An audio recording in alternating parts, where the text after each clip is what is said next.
gonna walk over here to Captain D's. This is where he was at. He was seen, this is the Walgreens, right across from the Christian Fellowship Center, the church on Rayon, and this dumpster.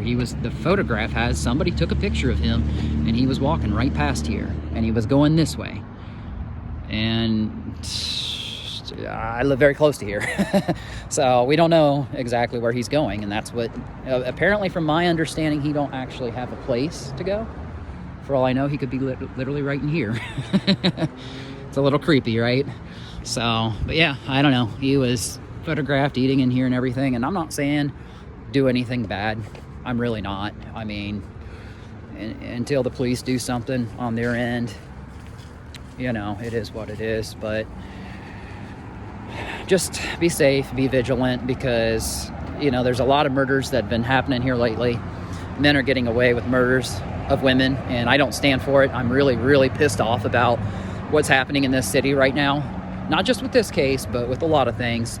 And we're working really hard right now to try to bring answers to you guys on a lot of things right now. So, yeah, he was right in here not that long ago, right up against that window. So, you know, it is what it is. I mean, just be safe. Don't associate yourself with anybody who resembles him. We'll put the pictures on with this video. If you're online, don't message anybody. He's been going by a couple different names, Caleb Black. Just avoid him, you know, and be safe. That's all I can say. We don't know who he's staying with. He is homeless. He's got a backpack. He's dressed in tan pants and a black hooded jacket with a backpack on. Now, don't do anything crazy, but just be aware he's back in town. Now, I think he got back in town from this group called the Battle Buddy Resource Group, BBRG. And this is very shady. So it's a military organization dedicated to helping veterans get back up on their feet. I'm a veteran myself. We're also going through a financial hardship as well, where we are just struggling just to keep the lights on. We're actually getting our lights turned on tomorrow. And there's a story for that, and we'll keep you updated on that as time goes. But not to divert you too much from the story at hand. So with Preston, as you guys locally know, he is the guy either responsible directly or indirectly for the disappearance of Gretchen Fleming, whether it's murder or human trafficking. We still can't pin it for sure, but there's something big. It's going to happen here in the next couple days. We can feel it. We think that this BBRG, Battle Buddy Resource Group, has been lying. They said that they didn't know who he was, and once they found out that he was implicated in this crime, they severed all ties with him, but yet they kept his glowing review on their Facebook page. So, and then they were caught lying about, they said that the detectives for the Parkersburg police reached out to them once they found out that he was implicated in this crime.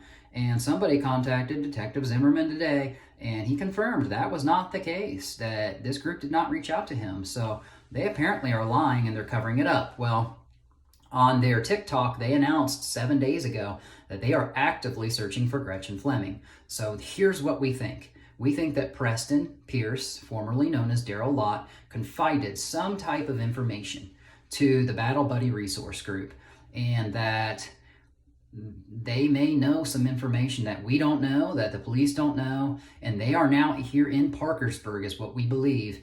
And they may possibly find, if her body is here, they may possibly find it here in the next coming days. I look for something to happen tomorrow. I don't know what it's going to be, but I am also operating off of a tip from a woman who used to live here, very close to where I live. And she said back behind her house are big stone pipes about 3 to 4 feet wide, and she just wants them looked at. You know, every place needs checked, and that's a wooded area that I'll confess I haven't actually made my way over there yet. And I've thought about it. I thought about it early on in the case, but for whatever reason, between working and exploring other places, I had just not made it in this location yet.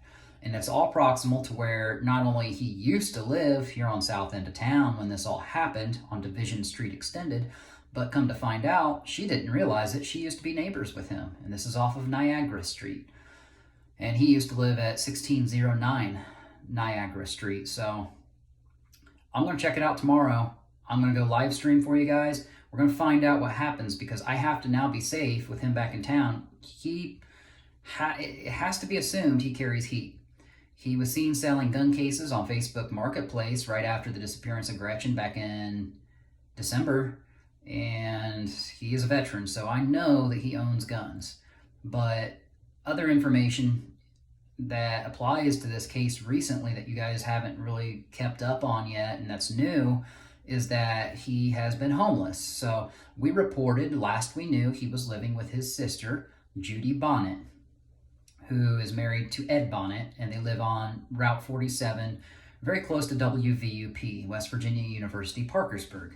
Well, there's also a police post out there too, and some people are wondering, when he initially said he dumped her off at the police station, everybody thought it was downtown.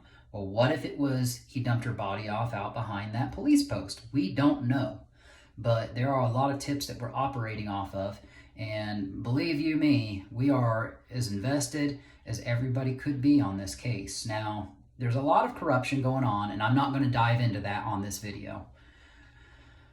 I don't know if I'm ready to talk about all that, but there's a lot of corruption been going on with one of the searchers in this town.